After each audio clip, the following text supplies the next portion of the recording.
Good morning, everybody. Welcome to the press conference that I have each Wednesday morning after our Tuesday night city council meetings.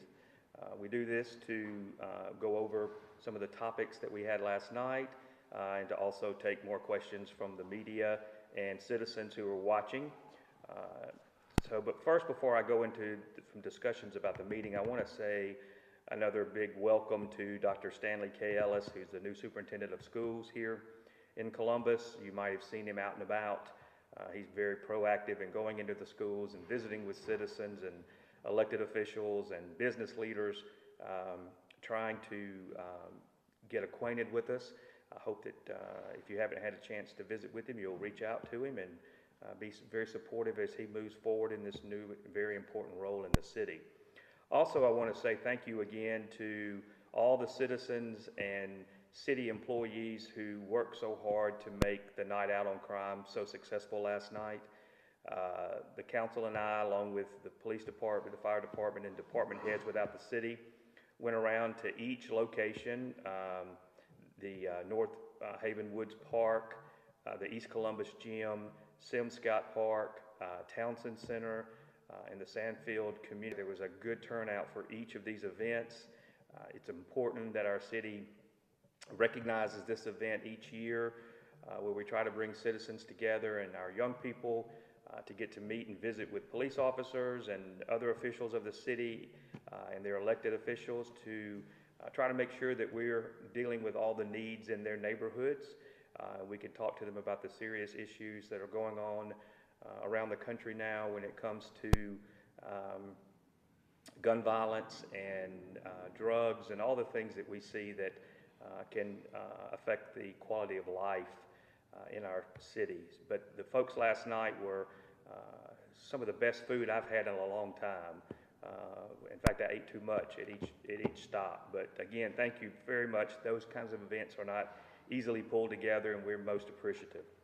Having said that, I'll go over. Our meeting was fairly short last night because we were trying to take care of business and then go out and participate in the Night Out on Crime.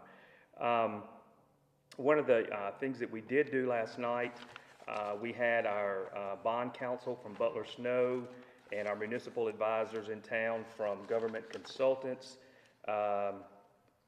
to go over the resolution that we passed last night, which dealt with the bond for Probst Park. The vote was to acknowledge that there had been insufficient signatures to keep the bond from moving forward. They talked to us about what next steps will be taken. On August 15th, we're scheduled, which will be our next board meeting. I believe that's right, August 15th? Yeah. To adopt the bond documents.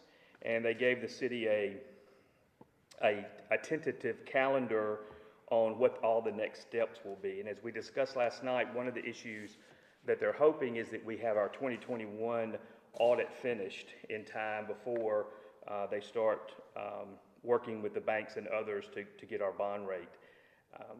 We are in the middle of working on the 2021 audit right now. I want to be clear, and I made this clear to the council last night, that having talked to our auditors, and they'll be back here again this week working on it, that a 30-day window is not an absolute. As they're working on these audits, there are several things that can come up along the way, so it may not be finished. There was some thought that it could be finished by the end of August. They're shooting towards getting it done as quickly as possible, but we just won't know when that will be done for sure, but we'll keep you posted along the way. And then if you would like to see the rest of the calendar, they are estimating that potentially by October the 31st, there could be a closing. But again, all this is fluid right now, but we'll continue to keep everybody updated on the process.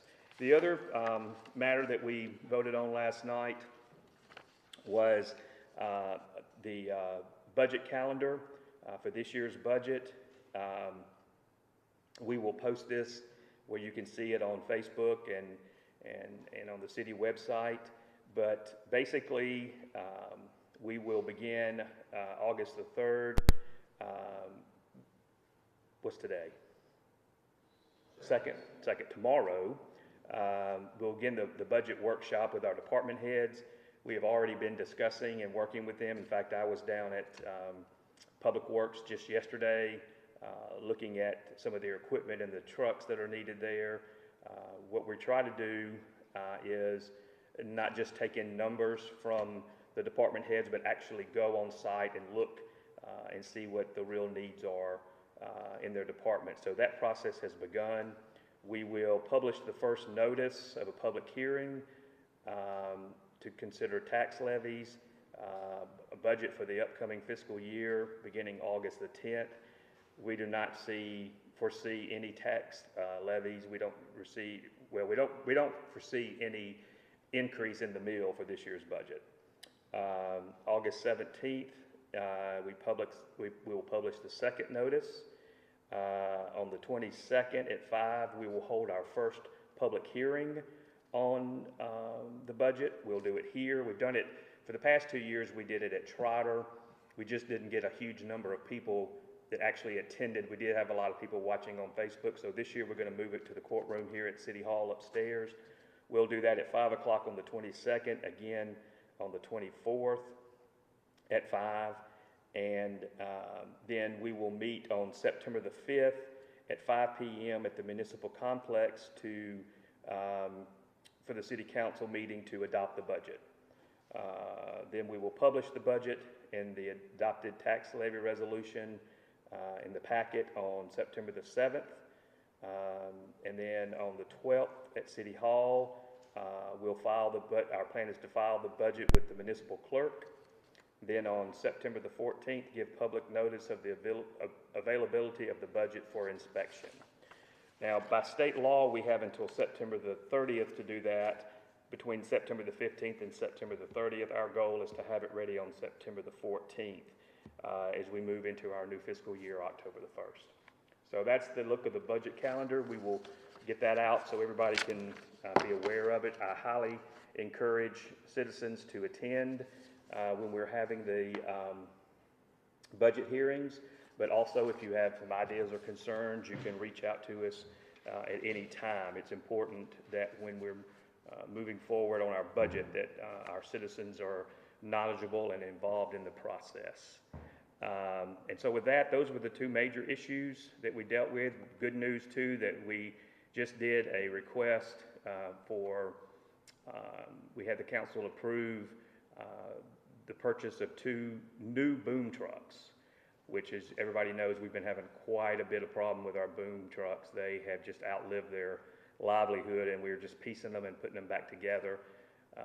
So we're looking forward to getting these 2 new trucks where we can continue to move forward with our plan of having Public Works employees working in each ward every day. We're going to a ward system there where we feel like that will help us be able to maintain the wards in a way that is more pleasing to the citizens. So with that, I'll take any questions. Last week when we talked, we were talking about that 30-day completing the audit window, and you had told me at that time that was something that Watkins Ward Stafford thought was realistic, was the word that you used. Now you're saying that timeline is not an absolute. I understand that things happen in that, but can you explain what has happened? What happened that they... Well, what I'll explain is this, is that I got a call from Watkins Ward and Stafford because from the reporting they saw, they thought that people thought it was going to be ready by the end of this month, which is July. Because I think it was reported somewhere that it said by the end of the month. And there were some concerns by them that it would be at the end of this month, which they never said. What my reporting, what I meant to say was that they thought 30 days would be sufficient. And that's what we reported. Right. And so as they're continuing to go through the process, she called me and said she didn't want to give, unrealistic expectations, that they're going to work towards that goal. But anytime that you're working with a city audit, there's all kind of things that can slow you down. So they don't anticipate it being a long, long time, but they don't want to be tied to like... Is there information that they're missing? I mean, harkening back to the 2020 audit. Yeah. It took a while to get different things on it. Do they Well, have- I will tell you that some of the things that they have received, they've turned back in for more information. So, Can you give me any specifics on what those are? if I did, it probably wouldn't be exactly accurate.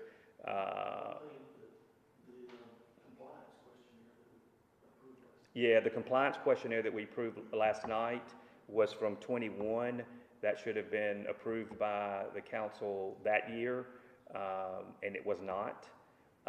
And so we went back and did that last night. That's an example. That was around the time that our CFO at the time was leaving for a new job, and we had an interim COO. And that was one thing. But there have been a couple of other things that they've asked for that Jim would have to go back and look again for something that was missing. So yes, I think it's understandable to say that, yeah, we're still trying to get everything they need in a timely fashion. And just for, I'm getting old, Keith, and I don't remember everything. You are getting old, I've noticed that. The compliance questionnaire, what exactly is that? I actually happened to bring it. If you would like to see it, it's a compliance questionnaire that all cities have to do. Right. And you're supposed to do it, I believe, by September of the fiscal year that you're in. And it's got, and I'll give it to you, it's got general questions that you have to answer yes and no to. Of course, if you realize in September of 21, I had been in office for, 3 months? Since June? So I had never heard of this. And I was not familiar with it until they brought it to my attention again recently. So I think somehow it was overlooked in the process of the CFO leaving and having an interim COO. But I have it here. Yeah, I'll give you this one. This is my copy. Sure, happy to. If anybody else would like to see it, let me know. Other question that I have relates to a travel request for Councilman Beard that was approved for the 8th to 11th Point Clear Tennessee Tom Bigby Wellway Conference. I understand that the amount that was on the agenda and the amount that was approved were actually quite different. Can you go into that a little bit? Yeah, the amount that we made sure that was talked about at the council meeting was showing because he was registering past the early bird deadline. When you don't make that deadline, those costs will go up. And how much did the cost go up? About $1,000. Okay. Is it standard procedure for the city to pay those late fees, or those ever turned back to the late register, or like what's the policy? I don't know, do we have a direct policy on that? Not that I know of. I would guess that there are times when someone decided to go to something past the early bird deadline, Okay. and I don't know of any policy of whether that's required So for the. it wasn't a case where there was a deadline that was just missed, it was a case where the decision was made to go after. Yeah, he was originally planning to go to another conference that 3 other council members are going to on the Gulf Coast. He found out that you had to have updated shots for COVID, and he is not. And so when he realized he couldn't attend that one, he checked. Is my understanding he checked on this one. Okay. And is this something that y'all, that a city representative normally attends? What's the value of going to? Yes, I've attended it once, and I think Councilman Beard has said that he's attended it every time. I think he's attended it several years, I'm not sure. It is part of the Tenn-Tom Waterway, and it is a conference where you have an opportunity to meet officials working in the Tenn-Tom from Mississippi and Alabama. There are elected officials there many times. They do have conferences on things that deal with the waterway. Also, we have our George Irby is attending, and so we have 2 people going. So, did Mr. Irby pay the 1,100 and something? no, he registered early. He registered. Yeah, early, he got so he paid the early bird. right. Yeah, we got the early bird rate on Mr. Irby. Yeah, I was scheduled to go, and then when I saw he was attending, I decided not to go because I felt like that with him going, we could bring back information, but now that's just me. And there are other places that I might need to travel to on behalf of the city, so I try to be very careful about pick and choose, but each council member has their own right to go to which meetings they think are appropriate for them. So I'm not saying anything judgmental about him going. Right, I'm as just, far as yeah, late that's fees- just, As far as late fees are concerned, Mhm. and y'all said that there's no standing city policy, are there other examples where the city has eaten the late fees for a council member or a member We- of the administration to go to a conference? I don't know of that, we can look and see, but one of the reasons that the number was wrong is because when he requested to go, the paperwork that they had filled out, for the city had filled out for me, was just forwarded to the COO to get this on the agenda. And we looked at it, I was looking at it closely, and it still had my name on it. And then when I said, well, we probably need to switch that since I'm not the one going. And then they looked closely at the fees and realized that there was going to be late fees. And I think Councilman Beard even followed up with the folks at the 10-time office here to make sure that there would be extra fees, and yes, there are. And it's, I think they said last night, and it looks like it's about $1,000 higher for the late fees. That concludes registration, hotel cost, all those things. Okay. That's all I have. That's all you got? Any questions online? No, sir. All right, thank y'all very much.